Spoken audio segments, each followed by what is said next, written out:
Donc, quelles sont les complications à long terme qu'il faut aussi envisager? Maladies cardiovasculaires, ostéoporose, hypertension, problème de cholestérol, cataracte, ménopause précoce, problème au niveau de l'os qui s'appelle une nécrose avasculaire ou des cancers. Alors ça, c'est toutes des choses qui sont décrites, mais on ne comprend pas toujours les associations. Des fois, on les comprend mieux. Et dans les programmes de prévention, c'est toutes des cibles pour essayer de prévenir ces choses-là avec des stratégies bien précises. Donc, si on résume, ce que nous connaissons du lupus aujourd'hui, on a dit qu'on sait qu'il y a des phénomènes précliniques parce qu'on sait qu'on peut détecter un auto-anticorps jusqu'à 8 ans ou 10 ans avant le début de la maladie clinique. Et on a un lupus clinique où, à un moment donné, il y a une manifestation inflammatoire qui est repérée et on voit de l'activité et on veut prévenir le dommage.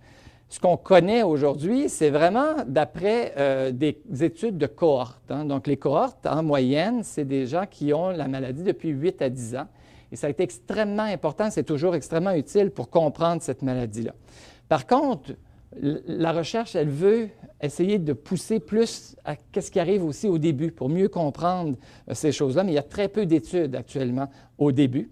Et finalement, les phénomènes précliniques, on n'est même pas encore capable de comprendre ça.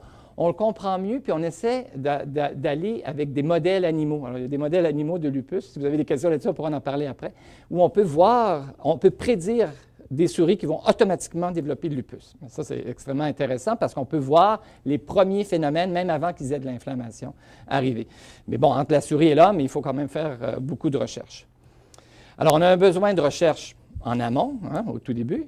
Et vous avez vu cette diapo tout à l'heure. On a un besoin de traitement qui suivrait la recherche et la compréhension plutôt dans l'évolution clinique de la maladie. Alors, pourquoi on a besoin de continuer à travailler pour améliorer les résultats dans le lupus? Bien, comme on a vu, notre qualité de vie pourrait être meilleure.